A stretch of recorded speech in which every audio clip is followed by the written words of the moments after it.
get to the meat of things. Hopefully everyone will be here by then. I'm Mitch Friedman. I'm Executive Director of Conservation Northwest. From my home in Seattle, welcome. Delighted to have everybody on. Our purpose today is to help you plan for how to get the most out of Zoom or maybe other online platforms for elements of live auctions. There's a lot to work through. Our auction, our annual banquet and auction was planned for April 2nd, last Thursday. And about 3 weeks ahead of it, we made the decision that instead of canceling or postponing or truncating the event, we would innovate, see if Zoom or some other platform would allow us to execute our full auction, which involved a silent auction, a live auction, and a paddle race. And there was a lot to work out, and our team came together in a really functional way, figured out all the hurdles, did a number of rehearsals, and we executed last Thursday night, had a lot of success. And we learned a lot along the way, and sharing that knowledge with you is what we hope to do here in the next hour. I will be introducing leaders from our auction team who will present. The first one you'll be hearing from, and your ringleader from here out, will be Matthew Brower, who's Conservation Northwest's Development Director. You'll also hear from David Silverman, who is our auctioneer and has been for years. This was his first online live auction. Matthew Sutton, who for 40 years has been involved in technology and had a familiarity with video conferencing platforms like Zoom, and was good enough to help us out in a technical aspect and was invaluable. Paul Bannock, Paul Bannock is Conservation Northwest's Major Gifts Director. He'll share a little bit with you as well. Unfortunately, Natalie Hauser, who was our auction coordinator, has a conflict for today and won't be able to join us. But again, welcome. If you haven't had a chance yet, please sign in through the chat function so we all know who was here. The event is being recorded so we can share this with people who weren't here, and so that you don't need to take notes if you have development staff or others that you'll want to share this with. And we have, I don't know, probably 30 to 50 people from, as far as I can tell, Hawaii to the East Coast. Welcome all of you, and I'm going to turn it over now to Matthew Brower, Conservation or Development Director of Conservation Northwest. Great, thank you, Mitch. Just a note or two for folks jumping on the call. We're not going to have time with a number of people on board to do introductions, but if you want to say who you are and where you come from, please do so in the chat box. And everybody right now is muted, other than Conservation Northwest staff. There will be time for questions and to chime in later on. So I think for today, we'll try to go about half an hour with really getting into the details and laying out what we did and a lot of the planning and technical side of it and the execution of the event. And as Mitch mentioned, several different members of the auction team and staff who are part of that presenting. And then we'll open it up to questions. And if we have time in the end, maybe also open up to what some other folks are doing elsewhere in the country in terms of some of their events and what's going on elsewhere. So yeah, so to jump into it, as Mitch was giving the overview, we had our auction and dinner planned for April 2nd. Oh, and also a note to that I'm talking on my phone here because for some reason my Zoom computer audio isn't working. So my apologies if that's a bit distracting. this is a point of when you're working in Zoom, always having backup plans and backup plans to your backup plans is always good to do. So the annual auction, something that we've done for years and years, at a point where it was taking in about 400K in revenue, around 280 attendees. We're expecting we would be somewhere in that ballpark again this year. And then, as we all know, COVID happened. And with the Seattle area, one of the first parts of the country where the pandemic really started to spread, we were in early March already getting the signs and signals that we needed to adjust. Groups around us were starting to cancel their events for March. Calendars were being cleared.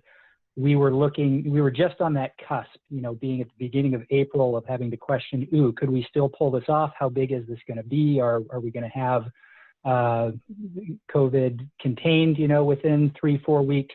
But ultimately, saw that everything was suggesting it was just going to be getting worse and worse over the weeks to come, and recognized we needed to make a shift, and had to make that decision of, would we postpone to a later date, try to do another live physical event later in the calendar year, or would we move to a virtual? And if we do a virtual event, should we stick with our guns for April 2nd, or should we try to postpone that? And the decision that we came to was stick with our guns, stick with the date. And that's in everyone's mind, that's the date that's on everyone's calendar. And also would position us where a lot of groups were postponing their event, meant that we were kind of one of the few still standing, still doing our event, and kind of felt we could put us on in a bit of an innovative position if we were able to pull something off. So, and the annual event typically, as Mitch talked about, had a live, silent, and super silent auction.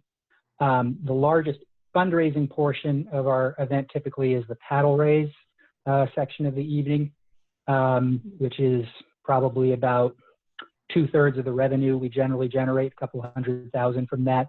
There's a dinner and program and video and that, and plenty of wine drinking going along to lubricate things. And then we also have some other revenue streams from raffle, table purchases, other merch that we sell. So some of those revenue streams obviously weren't ones we could replicate in the online event, but we went with a strategy which tried to maximize as much of the physical event as possible in the virtual format. And it was, just kind of crazy thinking and just kind of staying outside the box, but we decided and figured, why don't we try doing a live auction in Zoom. We hadn't heard of anybody doing it. We'll have David Silverman, our auctioneer, talk a little bit about that process. Awesome, experienced auctioneer who was game for giving it a try, and also doing paddle raises in the Zoom chat. So these were sort of experimental elements of the night. We didn't know how it would play out, but we decided, what the heck, let's give it a try and see what goes. And then we moved the silent and super silent portions of our auction to online virtual auction through Greater Giving. Our event platform was already supported by Greater Giving. They worked with us. They were really wonderful, doing a very quick transition, expediting a change to an online auction pretty much overnight. Within a couple of days, they were able to facilitate that transfer.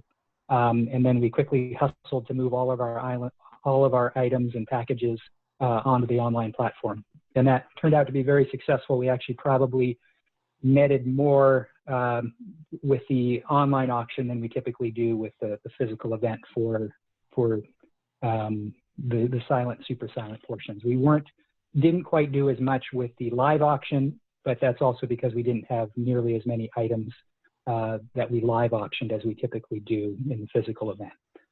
And then other features of the evening, we had Paul Bannock, our major gifts director. We'll talk a bit more later, but we had a very sizable matching pool. We increased the matching pool based on some of our very core supporters, major donors who stepped forward very early on wanting to continue to support us and support this event. So we increased the size of our matching pool from what's typically around 30K to 100K.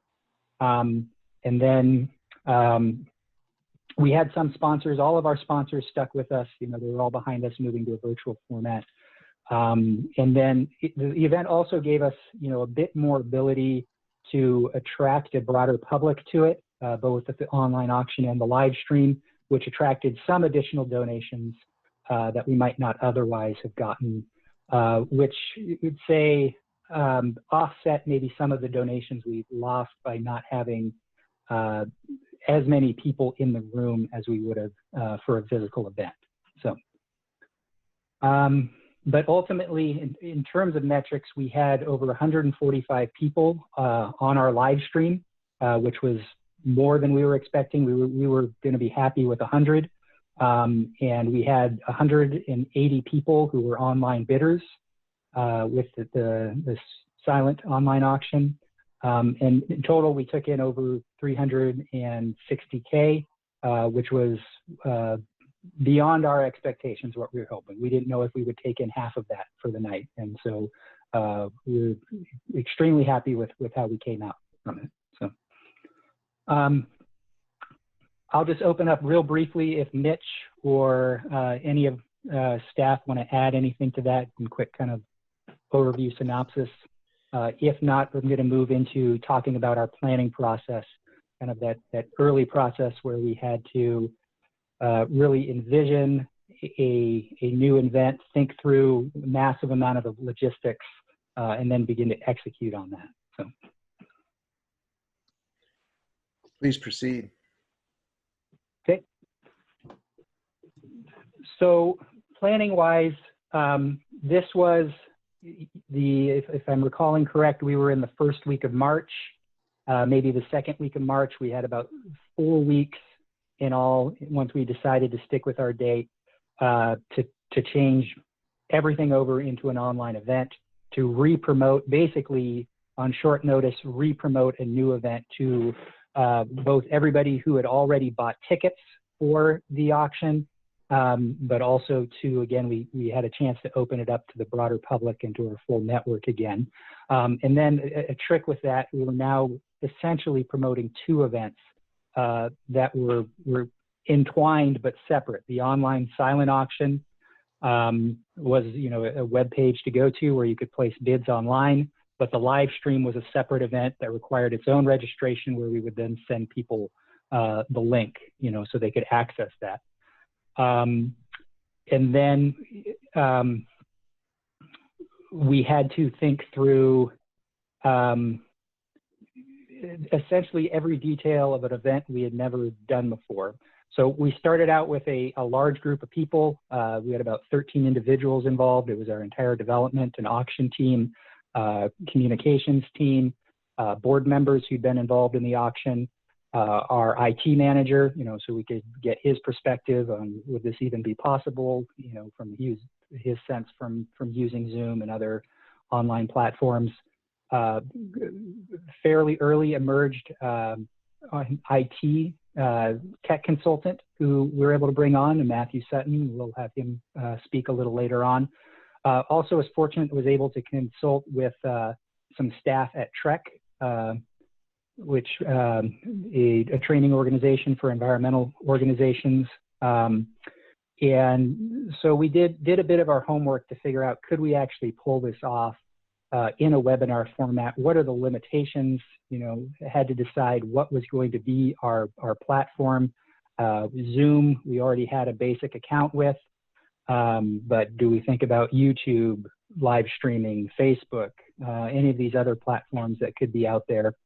And we started meeting regularly. We had meetings. The need for just thinking through all of these logistics meant we were meeting twice a week, and that also included practices that we had.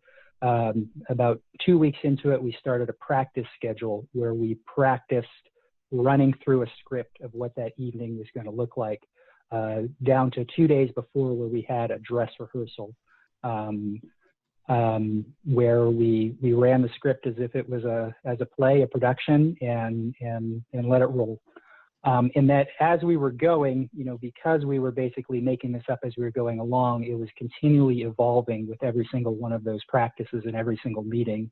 An example of that is, about just 2 weeks ago, maybe 2.5 weeks ago, it became apparent that there would be a shelter-in-place order that would be coming down. And that changed us from thinking through, well, we were going to have a fancy IT AV setup with a nice microphone, nice camera, possibly rent professional camera. But once we recognized we weren't going to be able to meet in our office at all and have a full team there. We were all going to be just at our individual computers at our homes.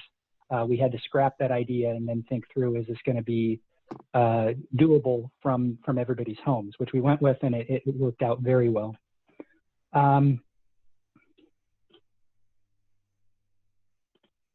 Important to it, as I mentioned, a very meticulous script in keeping notes at every stage because it was an evolving process. So, and using shared documents, I think might have changed the culture of the organization a bit by getting us to use shared documents more than we've used in the past, where we've been share a Word document, and attached to an email, and found that using shared documents was essential to have multiple people in one document at the same time, sometimes editing simultaneously as we're tightening the script.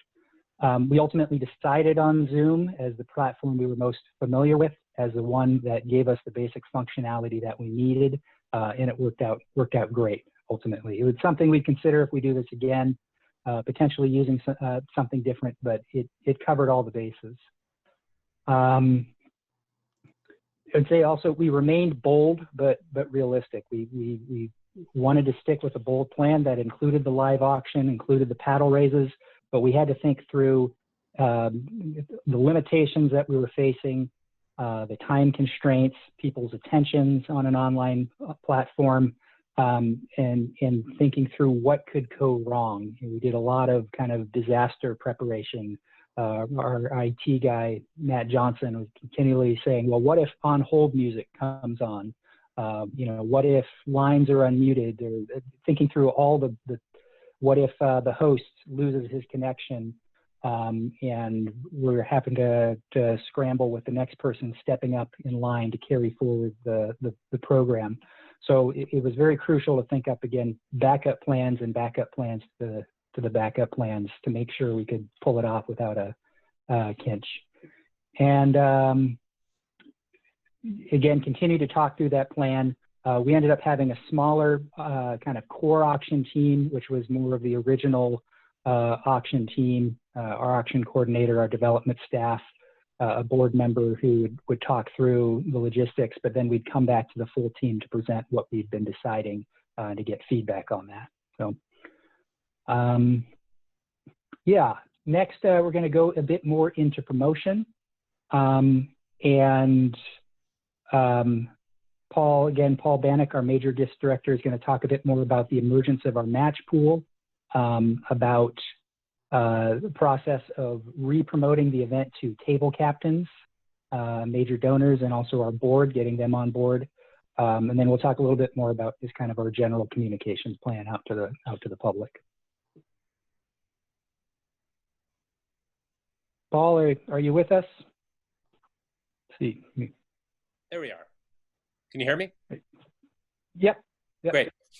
So, as Matthew mentioned, a key to this was starting out with a matching pool. And normally we have about a 10K matching pool. We went up to 25 for anniversary, then hit 30, and right away decided we needed a little bit more. But also, we realized that right away that some people were not going to attend the virtual event. And so we converted what would have been their gifts for the evening into part of a match pool.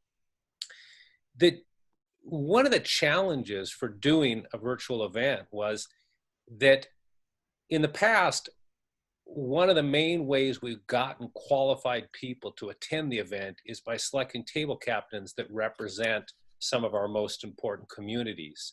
And then worked with those table captains to get some people that have either given in the past or have the potential to give or should be giving or that we would like to introduce to the organization. And while we initially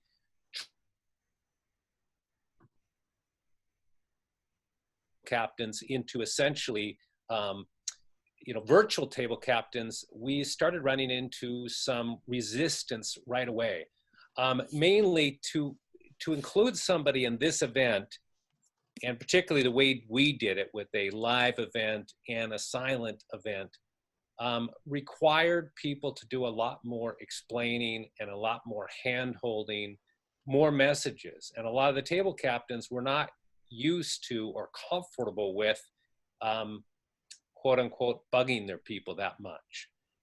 They were much more comfortable with a model of telling people, inviting people to the event, getting a confirmation, and then pinging them the night before. For a virtual event, that it turns out that doesn't work real well. It took a lot more effort to get each individual person to the event, a lot more follow-up, a lot more hand-holding, a lot more double-checking. Even for my table captains, normally I could count on them to commit and show up. I found myself touching base with them every few days to make sure that they were inviting folks, to make sure they understood how to go about this process. Now, part of it is the nature of having a virtual auction, and part of it, again, is trying to do two separate things, the auction itself and the silent auction. And the confusion over which event we're inviting people to became one of the tricks. I think that's probably the basics, Matthew. Anything else you want me to touch upon?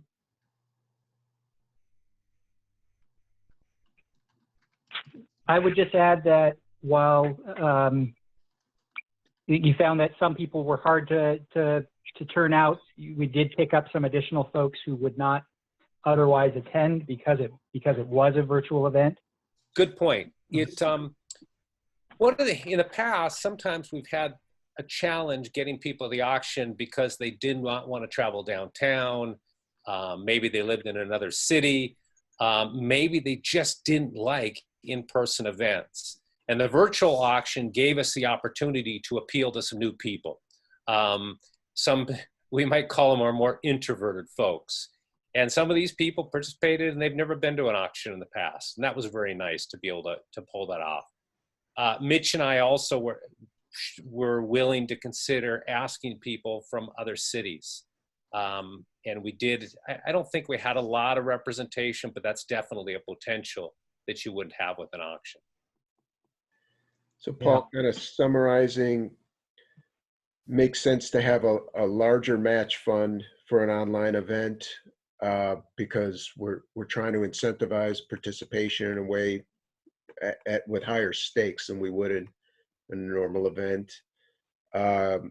Because it's free for people to sign up. It costs us, we don't have to give them a meal or anything. So we can cast a wider net and invitation, try and be more inclusive.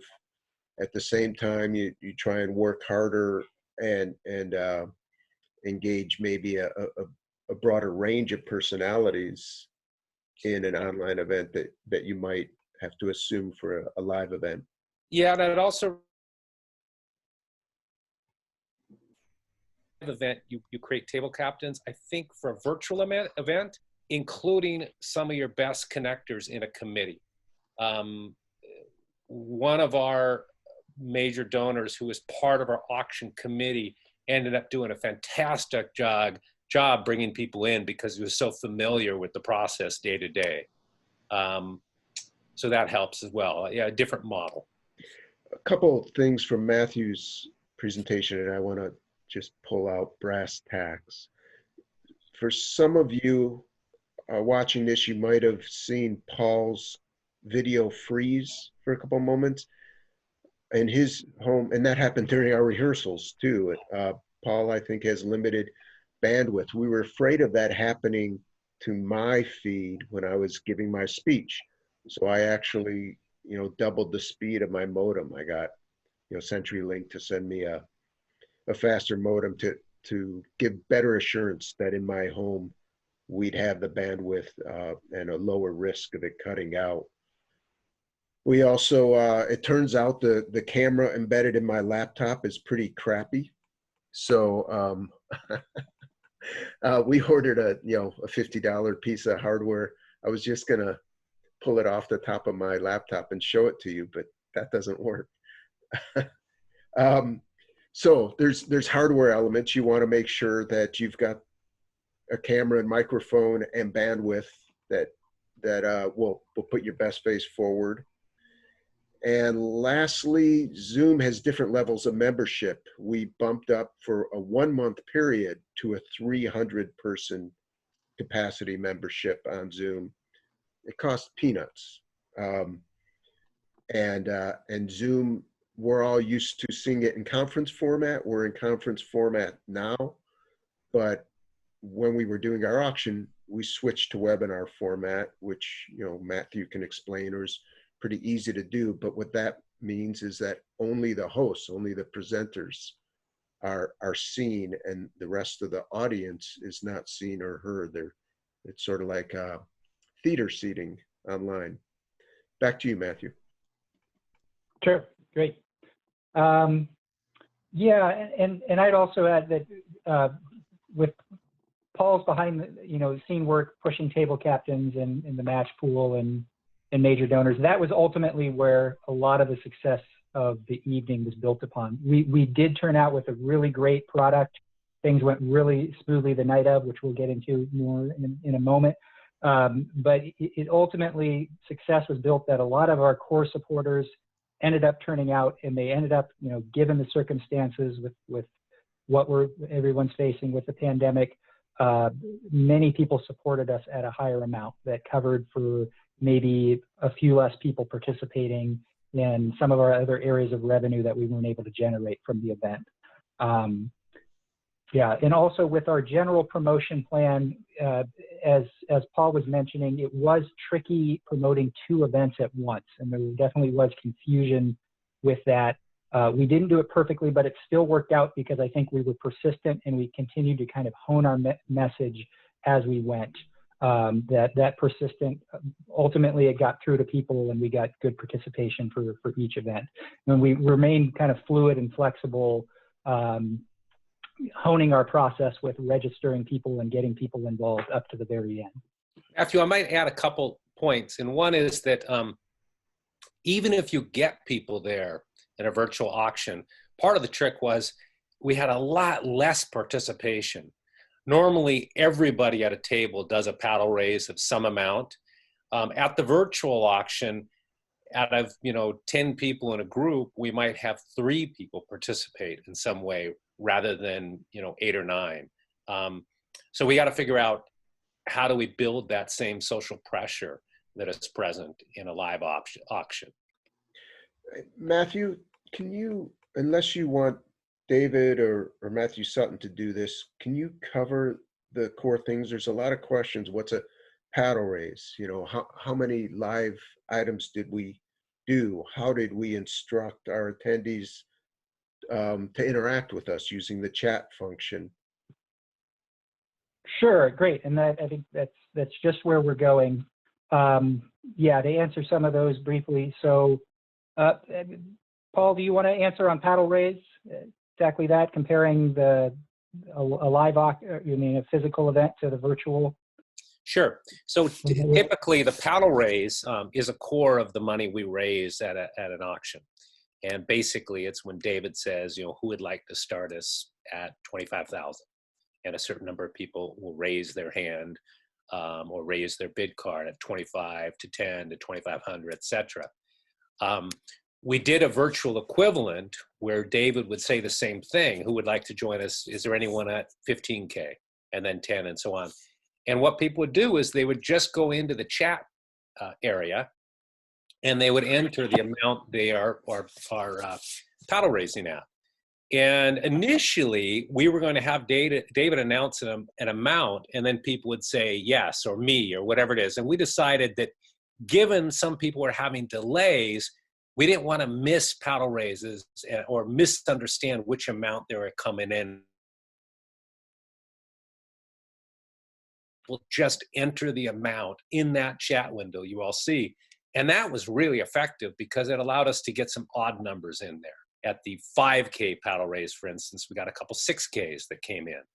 So we were able to, I think, get the most out of people and not leave money on the table. I will say that Matthew will get into this a little bit, but initially we were looking at having limited interaction from staff outside of the speakers for the webinar. But later we decided to let some of the staff in to be able to comment on items people were bidding on or paddle raises and whatnot. And I do think that was really effective, particularly for those of us who manage donor relationships and were able to either encourage them or to acknowledge their participation.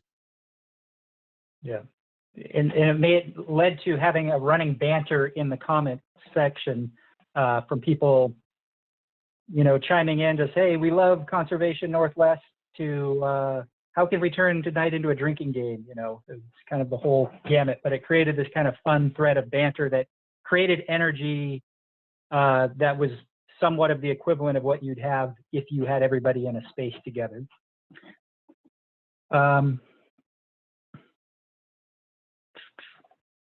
So I just entered as an example what Paul described. I kind of, and if you look at the chat thread, I showed that as an example. Okay, great. And we'll talk about it in a bit, but doing the paddle raise in the comments in the live auction, it led to a lot of additional logistics to think through. And I'll have Keiko, if she's on the call, our communications associate, was part of we had a whole tally and comments team of people managing the comments, reviewing comments, tallying up the paddle raises and amounts from the live auction, and reporting those then back to David and Matthew Sutton so that we could have them up on a shared screen showing the tally for the night, and also reporting back to David so he could announce that total we'd raised. But it led to quite a number of logistics to coordinate that. And also that the webinar was nice because pretty much everybody in entering the webinar had to sign into it. We decided not to do a registration process through Zoom for the event. People registered through Greater Giving. But then upon entering a webinar, everybody was needed to put in their name and also an email address, which was very helpful. We were worried if we had stuck with a Zoom meeting format that we were going to get a bunch of people with just sort of weird usernames. Wolf37 was our joke, that we'd have Wolf37 and Fancy Bear, and they'd give us a 25,000 paddle raise and we'd have no idea who they were. But it ended up that with using webinar, pretty much everybody's real name was listed, and then we'd have an email address associated with them. And most of them turned out to be core supporters that were easy to follow up with anyway. So, with that, I want to turn over to Matthew Sutton if he wants to talk a bit about more of some of the Zoom and back-end logistics of the evening. Great, thanks, Matthew.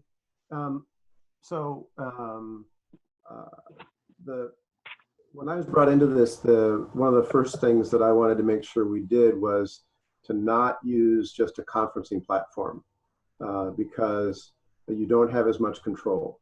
And when you have a bunch of people who you don't know, or you know, but you don't know what they might do, being able to manage who is able to speak and or show their video is very important. And the webinar platform from Zoom is what we chose to use. It worked reasonably well. It's logistically, it's an odd piece of software in terms of how it does. When you go to share a screen, it completely changes how it looks. It took a little time to learn how to use it effectively. And that's one of the most important pieces, as Matthew B has said, is that, you know, practice, practice, practice, and really go through a very well-defined script and make sure that you know that everything's going to work. Now, what I did was I actually built a separate queue list because I wanted to know when I had to change from David Silverman talking to a video, and then over to Elise, one of our board members, and then to another video, and then back to David.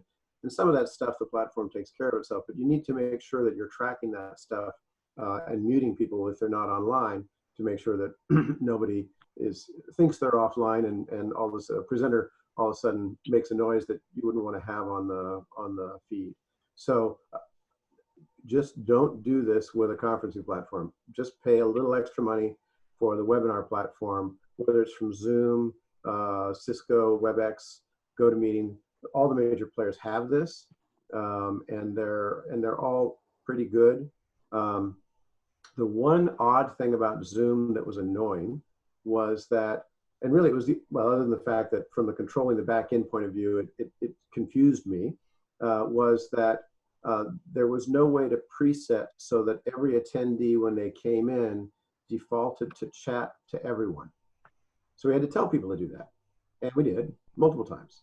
It was on a slide, you know, the walk-in, as people were signing in, there was a rotating set of slides that we're going through. And one of them was the instructions: set your chat to attendees and announcers, or whatever the other one was called. But that was just one more tiny bit of friction that we had to overcome. And not everybody did. And so during the auction, as people are putting bids into the feed, there were a few people, and there were a pretty small number of people, whose bids on the chat feed weren't seen by everyone.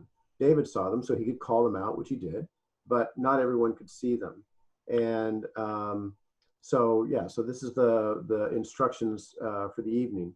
And so there were a couple of, I got a text from text message on my phone from a friend of mine who was on the auction as well, wondering why he couldn't see all the auctions, all of the bids. Well, because not everybody needed to do that. So I think WebEx has a slightly more, well, I know it has a more evolved platform for webinars than Zoom.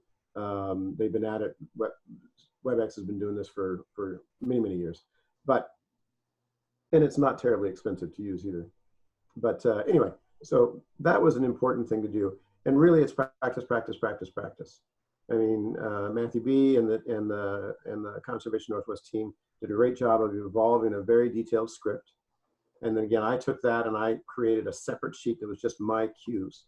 You know, David finishes, start this video. It lasts for 1:30, right? And one thing that was very important to me, and I would hardly recommend it for anybody who's trying to actually manage the hosting of this, is that you have multiple monitors. I had a laptop and two outside monitors, so I could have a video share or a PowerPoint queued and ready to go.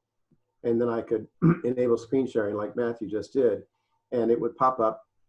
And then when I turned that off, it would go back to whoever was speaking, David or Mitch or Lisa or whoever. So I really recommend having multiple monitors.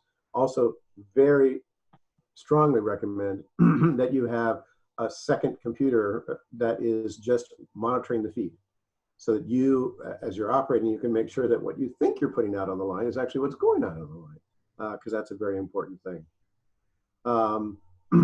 Rehearsals, practice, practice. A very important thing that we also did was run what in the trade we call a cue to cue, right? Just step through each cue, just make each shift that you have to make.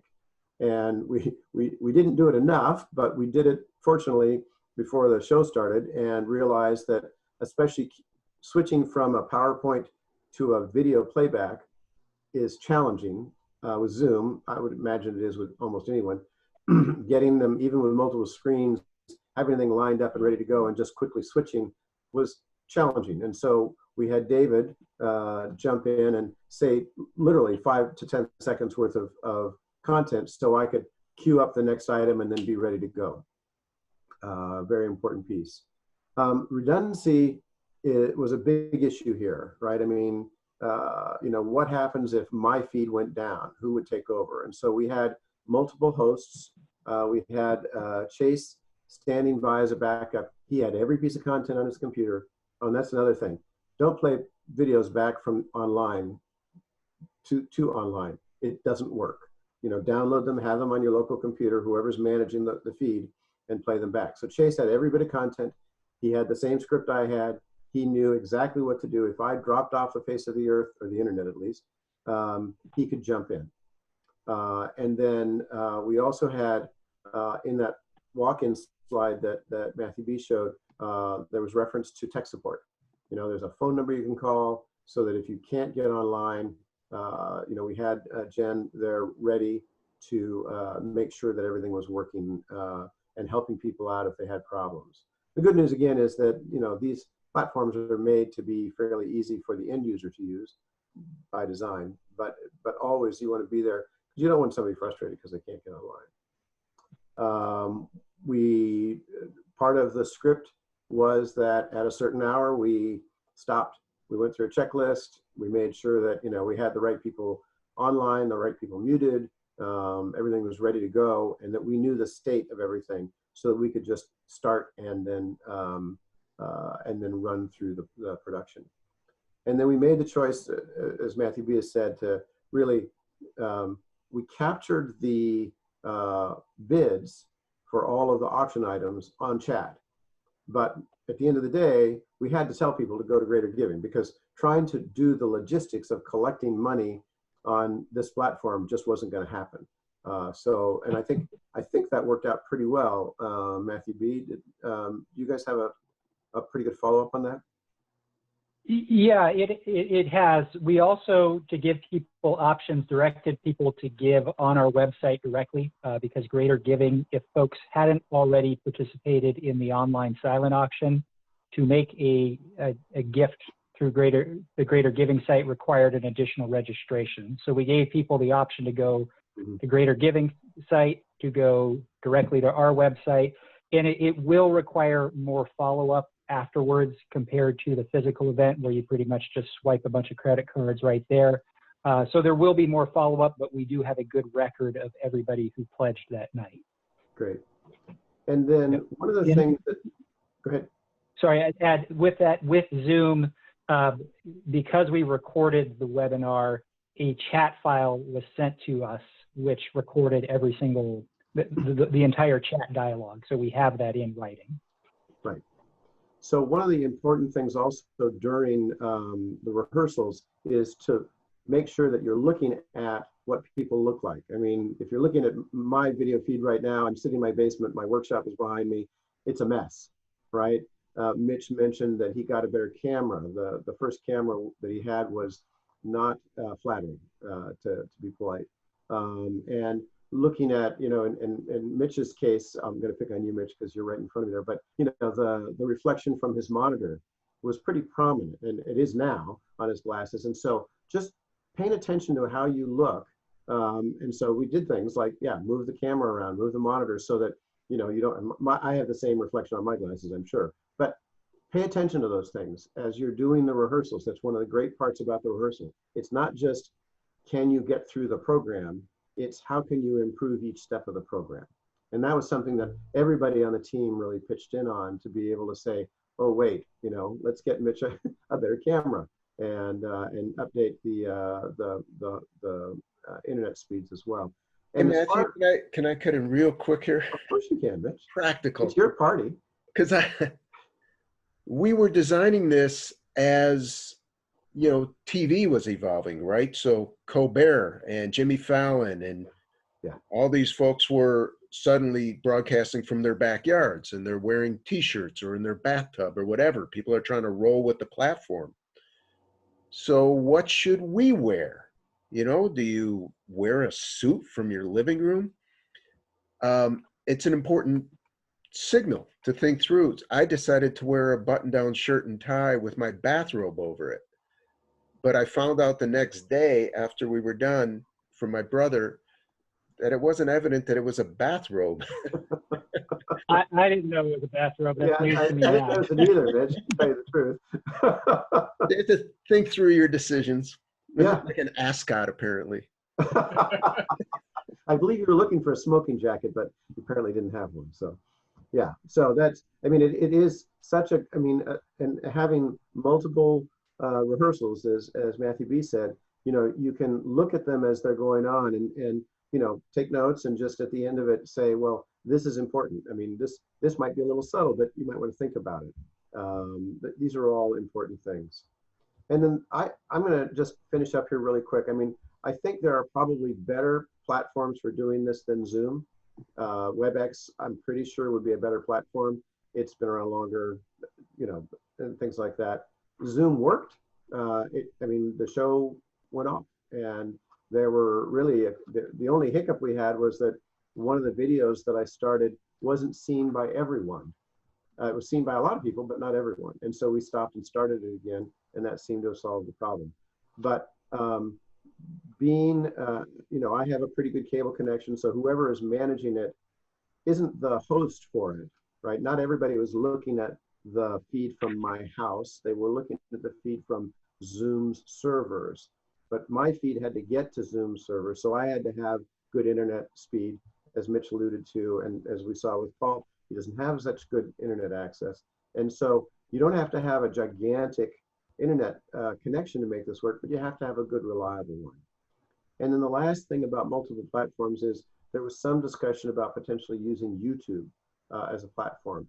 And one of the big reasons that I wouldn't want to do that in this format is that YouTube introduces a 20-second delay, which is largely there, I'm sure, to allow their computer algorithms to look at things and make sure nothing bad is going on the air. In the old days of radio, you had a 7-second delay because that was the biggest they could make.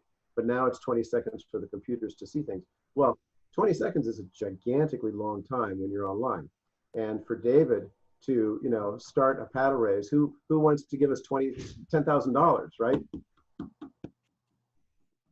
Hold on, I'm still waiting for you, right? I mean, that just doesn't work. So make sure you're using something that's instant, that people are seeing you in near real time as your hosting platform. And that's it for me. Happy to answer any questions.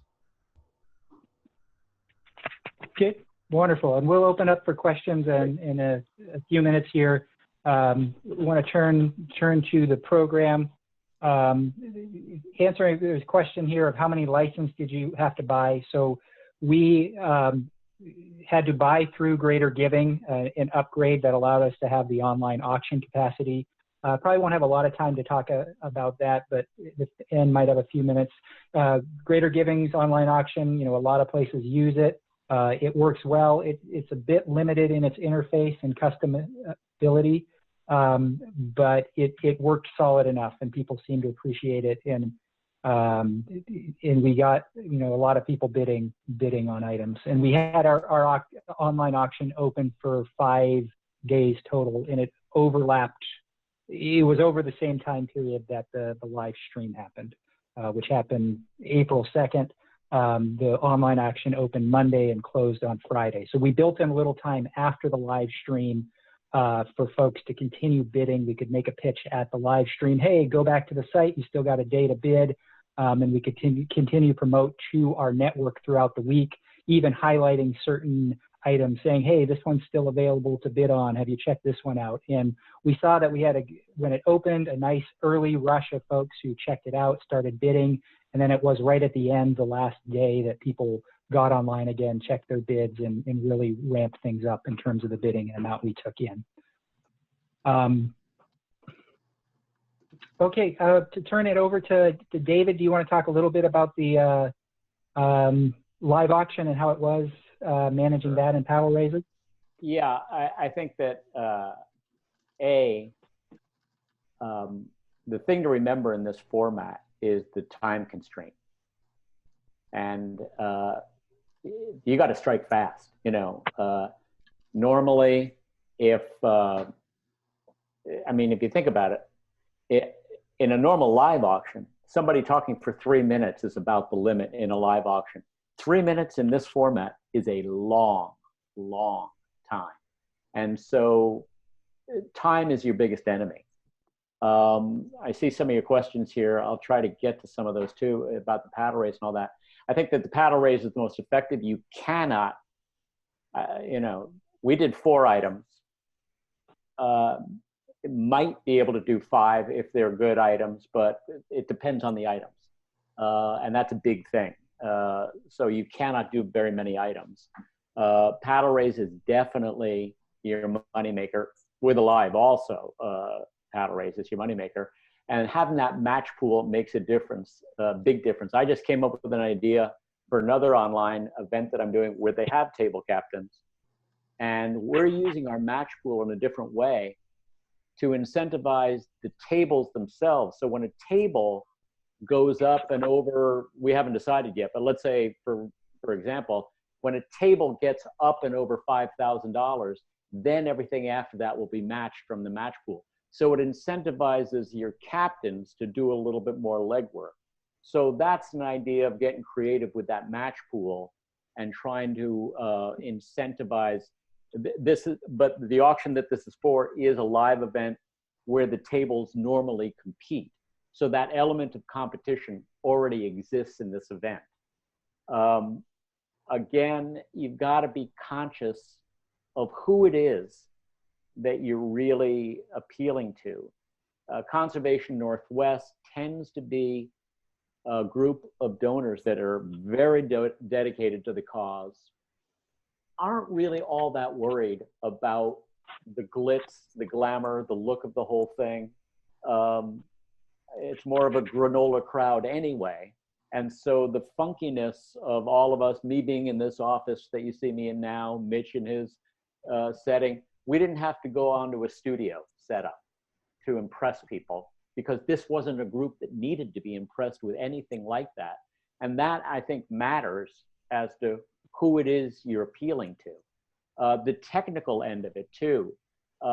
Somebody I was just talking to said that their donor base, two different groups actually, was older and might be fearful of the technology.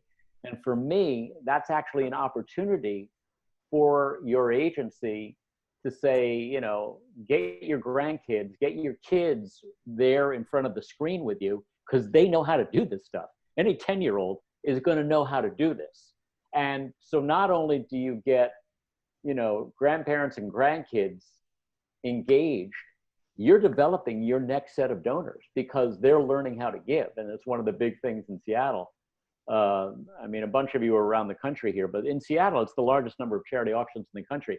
And it's because people learn how to give from their elders or the other donors in the community, the big families. So that aspect of actually learning and turning that into a learning opportunity for your next donor base, I think is actually might be the biggest advantage of doing this. Doing the silence, you know, having a full week, 2 weeks, why have a time limit? Now, Matthew said, and this is, I mean, the same thing in a live silent. Yes, you're going to have a rush at the beginning of people that are curious, but it's a time limit thing. They're all going to rush at the end and wait till the end. And so that's live or natural. But I think there's no reason to cut it off and to have like a silent only going during your live event, because what that does is it asks people to divide their attention. And you are limited already in what you can do with people's attention in this format. And so, you know, driving them to another site, I don't think makes sense. I think, you know, some of the things that you can't do, you cannot sell raffle tickets in this format. You cannot sell liquor in our state. I think that probably holds true for most states, that you can't use wine, liquor in the same way that you would at a live event, but definitely in Washington, you can't. So those are some normal live things that we can't do. In terms of the actual technical end of the live, for me, I mean, it was a sharp learning curve, and I wound up being a narrator, almost like a color commentator and an auctioneer, because if I started something, for example, at $1,000, all right, I could look, I was following along in chat, it's instantaneous on that, and the 20-second lag scares me. I'm doing another auction coming up on YouTube, and it scares me because the 20-second lag, I really have questions about. But anyway, I could follow along the chat. I could call out different bidders. So if I said, you know, who wants to open at 1,000? Okay, let's say Ann Harper, Pam, and Trudy all came in at 1,000. Well, I acknowledge that. All right, you're all tied. Who's going to go to 2,000? Before I could even get there, somebody would jump in at 1,500. So I'm acknowledging, okay, we're at 15 now. So it's kind of like adjusting what I'm doing to what I'm reading in the chat. And you have to be willing, you know, somebody's going to put in an oddball amount. You know, normally I'm calling the increments. So if I started at 1,000 and asked for 2, I'm controlling the flow in terms of the increments. You have to be willing to see this chat and somebody's going to jump in at an oddball amount. So you just got to kind of narrate it as you're going along. When you hit a lull, then you can offer up the next increment, offer up, you know, the next thing. And I warned everybody, I said, we're only going to open this up, you know, each item's going to be about, real rough, about 2 minutes. And that I was going to be super, super, super liberal about calling the close, because I didn't want to cut anybody off from, you know, it. And you have to realize the speeds are all different that people are talking about. You could see Paul's screen froze up for a second. His bandwidth is different than my bandwidth, is different from Mitch's bandwidth. Somebody's, and that was the other thing that we really, I think, talked about a lot, and I think it's important to do. See, when you're rehearsing, have somebody on a phone, because somebody's going to phone in. Have somebody on an iPad, somebody on an Android, on a PC. All these different, you know, operating systems, I think, play differently, and how it looks, and the interface, and what people see on the screen, and where the chat box appears, all of those things. And that matters a lot in terms of understanding all of that. Some people texted or chatted and they said, we would put a description of the item up on the screen as I was introducing it. Some people said, I'm not seeing that. Well, Matthew Sutton, who was running all of this, said, well, he had a user screen and he was saying, I see it. So you don't know sometimes, is it a user problem? Is it the feed problem? And that's, yeah, for example, okay, so we threw it up there. I could describe it. People could look at what I was talking about. We kept that going during the live when I was then asking for bids. They don't need to see me. They need to see what it is we're talking about if they're thinking about it.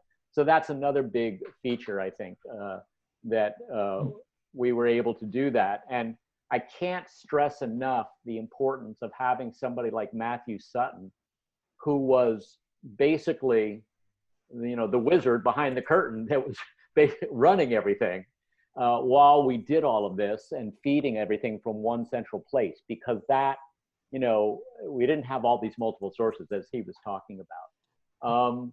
We allowed people, we practiced the bidding in chat, just like did a quick, you know, faux live, so people could figure out how to enter their amounts in the chat.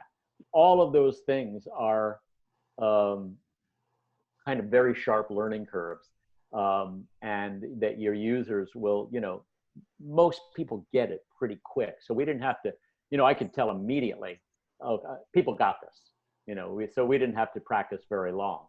Yep. But again, every group is going to be a little different. And I guarantee you, I mean, all I've done the last week is participate and talk to various people about doing this. And so people are jumping on this in a big way.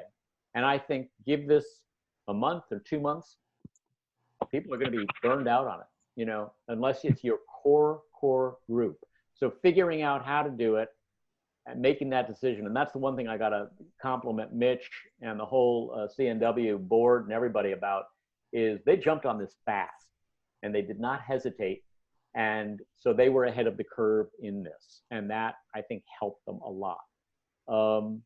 In other parts of the country, Raise the Paddle was invented here, and a lot of other places in the country, people don't know about Raise the Paddle, and it's just a straight give. And if you have questions like that, we can take that offline or something like that, but it's just a straight give. Most cities do it now, but there are still some places that don't know about it. It's just, you ask people to give you money and that's it. David, can you distinguish silent from super silent for a question? Yeah, super silent is really, in a live situation, you know, we're always trying to cut the number of live items down. Most of my auctions now, and I mean, up until now, I was doing like 50 plus a year. So super silent are items that almost made it into the live. And some people call it an almost live. So they're great items, but you're trying to cut it down. You can't put everything in the live. And so you make a super silent. There are various ways of doing it. A super silent should never be more than 10, maybe 15, 12, somewhere in there, not a lot. but they're higher priced. You leave them open longer. In a live situation, you would leave them open maybe up until you go into raise the paddle. If raise the paddle is traditionally in the middle of your event, let's say you have 15 items, you might do 7, raise the paddle, and then 8 to follow up, or vice versa, 8, 9, and 6, whatever, however you split that up, raise the paddle. But a super silent will stay open longer and is higher quality items. You have to, in order to make it work though, you really got to pay attention to it and make sure that people know kind of what the difference is. Most people in Seattle are pretty up on understanding what a super silent or an almost live is. Online, it might be tricky. I'm not sure that, I'm not sure a super silent is the way to do it and to distinguish it. Whereas what you could do is do highlighted items and maybe even visually put stars around them or something so that it would call attention to them as people were scrolling through items. And these are like, you know, the board's choice or, you know, Mitch's choice items, however you term them, so that people know, oh, this is a little bit higher ticket item. There's something special about this, and just calling attention to it. David, to jump in on that a second too, that we decided, we dropped the super silent category for the online event. We kept, in distinguishing the two events, we kept silent auction in it basically to distinguish from the live event, the live auction and the live stream. Really, we just kept those adjectives to help create space between the events, so people knew online silent was the greater giving page, and the live auction, live stream was the Zoom webinar. Yeah, and start to finish, we started just kibitzing, Mitch and Elise and I, at about 10 till 6. The event was scheduled to start at 6. People started checking in, we'd welcome them, we talked amongst each other, we did a little bit of information through the information screen on there, but we said we're gonna start at 5 after to make sure everybody has a chance to just get comfortable. And then we came down at 6:59. And Matthew kept giving us time calls and chats so that we could say, you know, at one point he came on at 6:30 and said, okay, we're right on schedule. Because we had said, if we're running along, we will not do the 4th live item, because we were really, really conscious of the time. In this format, you know, keeping people's attention is really, really tricky. And so you got to strike and strike fast. You put the offer out there. That's one of the things about Raise the Paddle that was different in this, is that normally you say, who's going to start at $10,000? You read number, number, number, number, number. Thank them. Then you go, how about 5,000? Number, number, number, number, number, so forth. So in this format, I could say, who's going to start me at 10? Boom, it would appear in the chat. I could thank all those people, but I didn't have to wait and read numbers. So I could move through the levels a little bit more quickly, acknowledge those big people. But then I think, Matthew, tell me if I'm right, I stopped acknowledging, I think, after 5,000. Matthew, when you answer that, can you go into a little more detail on our back-end staffing? Sure. Well, yeah. And David, if just to take it back, just basically on amount of time, since we're at 2 o'clock, and yeah. we'll go over a bit here and still have some time for questions for those who want to stick on. But yeah, we had 4 people on the back end who were just managing comments and doing the tallying, and they basically had a system worked out with everybody's roles that they were playing. One person was doing the tallying, you know, reading the comments. There was another person verifying that to make sure things weren't missed. There was a separate shared document where they were recording those over. There was someone who was saving the chats. So in the case of some catastrophic failure, you can save the chat as it's going in Zoom. So that was being saved. Everybody had a role worked out and they were in contact. They were on cell phones with each other so they could talk to each other to make sure every single comment was recorded, every single paddle raise was recorded accurately. If people had questions and confusion about how it's going on, they could respond to people directly and respond to them privately. They could get any names of people that weren't clear. That was all worked out. So does that answer your question, Mitch? Yep. A few other things. So from questions that were raised, briefly, because we're at time here. In terms of the program for the night, David was alluding to it. We started about 10 minutes early for people to jump on board. We promoted it that way of saying, come 10 minutes early, start at 5:50 to acquaint yourself to the platform. We actually had people jumping on 10 minutes before that. So we just had to tell them, hey, we're still setting up, but they were fine with that. We had a welcome video from two of our major donors.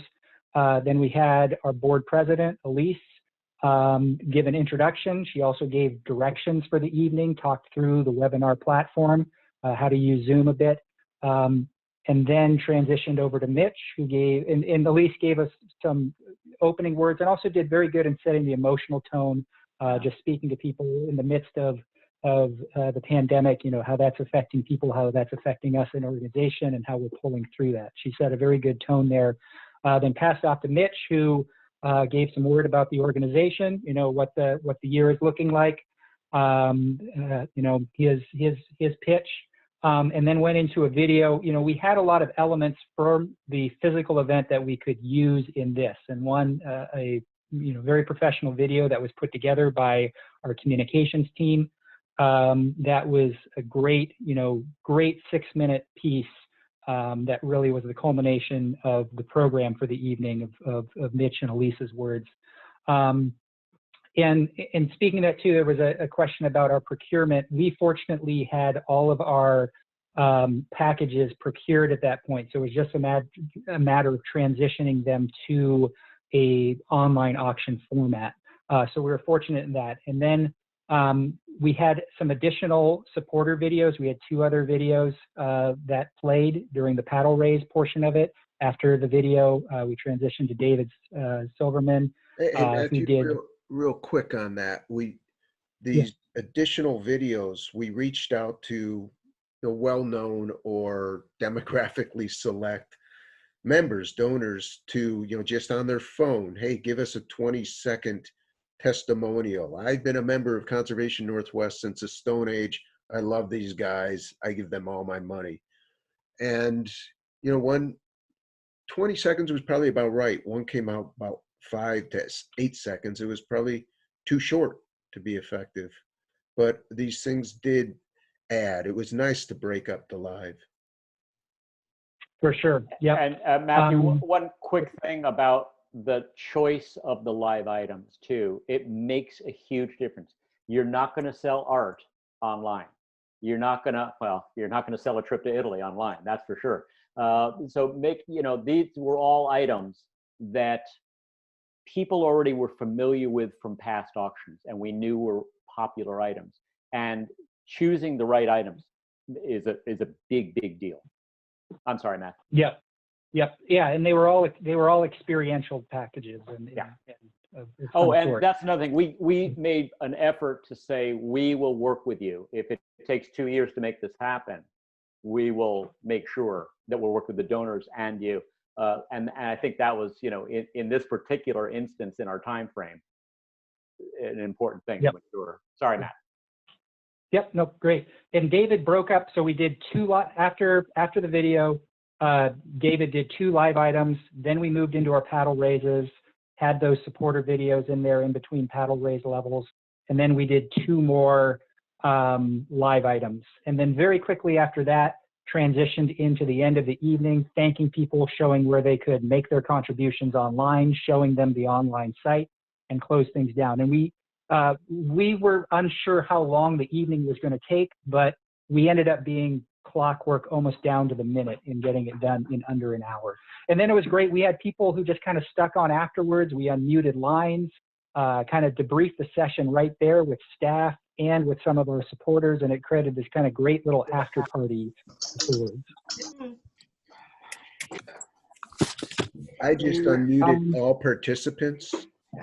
So if you have background noise, you might mute yourself, but I unmuted in case anybody wanted to ask a live question, and then we'll probably try and wrap up in 5 or 10 minutes. I'm gonna throw a sheet of plywood up there. While you're thinking about your question, Jonathan, I saw what you were talking about in terms of raise the paddle. And yeah, that's an issue without everybody looking it up. But you also, that's why I think having the challenges, having your new donors step up so you can go into a level and say, all right, at our $5,000 level, I'm so pleased to announce that Jonathan is going to lead us in at this level. So, you can still use a little bit of that peer-to-peer kind of communication. It's not a perfect thing the same way that it is seeing the person to the left and to the right of you. But, if you get creative, I think you can still kind of work with that. It's not a perfect answer, but. Okay, thanks, David. Yeah. Other questions? It's Lillian. Had asked a couple of questions in the chat along the way, but I'm curious about the Zoom end because we're trying to put together an event that's not an auction that would probably go back and forth between some live things and some pre-recorded things. And I was hearing what you were saying about someone else being prepared to step into somebody's shoes if they have a technical issue. And I guess the question is, does that require another host license from Zoom? So for each level of backup, do you need to have another host license from Zoom? No. Zoom's licensing is pretty liberal. It basically is how many people can attend. Most webinars are the same way. How many people can attend? That's where the webinar companies feel they're getting the value. If you can have 100 people on a web conference, it's less valuable than if you can have 500 people on a web conference. They don't care how many hosts you have per se. Okay, good to know.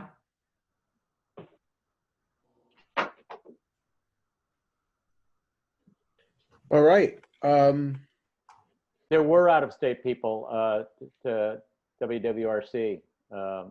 There were some out-of-state people. I'm not sure how that worked in terms of them pledging, but again, the back, Natalie, Keiko, all the people on the backside were following up with all of that. So we knew who people were ostensibly and where they were. Registering. They followed up. Huh. Any other questions? Sorry. I want to answer one question that was earlier in the stream about how did we know it was going to be successful with the live auction and the paddle raises? And the short is we didn't know if it was going to be a shit show. And it was part of knowing our donor base where we felt there was enough of tolerance, and knowing us, that if something bad did happen, they were going to forgive us and still donate anyway. And that we heard we did our best to make this polished and it came off polished, but we also, on some things, we kept it intimate, we kept it simple. We wanted to make sure backgrounds looked decent for the rooms people were in, but we didn't, we weren't putting makeup on and making elaborate backdrops or anything. We kept it intimate, kept it simple in that capacity, and we took a bit of a chance, and it worked out. I always tell people that hope is not a strategy, but there was a heck of a lot of hope going on. That said, I will say that when whether you're doing a paddle raise live, you really need to know what some of your core donors are going to come in at as a minimum. Yeah. So you need to know if you're going to start at 15,000, you have to know that there's a decent chance you have 15,000 person. But you definitely want to know at your core levels, 10, 5, 2,500, 1,000, that you are going to have people participating. Otherwise, it can get really awkward and ruin the momentum. Well, look, thanks everybody for joining us. We had 50 or 60 or 70 people from around the country to hear talking heads for, an hour and a half. You wouldn't be listening to us unless you were trying to figure out how to, raise money under trying circumstances for your important work. So hopefully this was helpful to you, and we wish you great luck. Go save the world. Thanks, everybody. Matthew, David, thank you so much. Thanks, Mitch. Thanks for arranging it. Yeah, good luck, everybody. Thanks, you guys. Yeah, take care.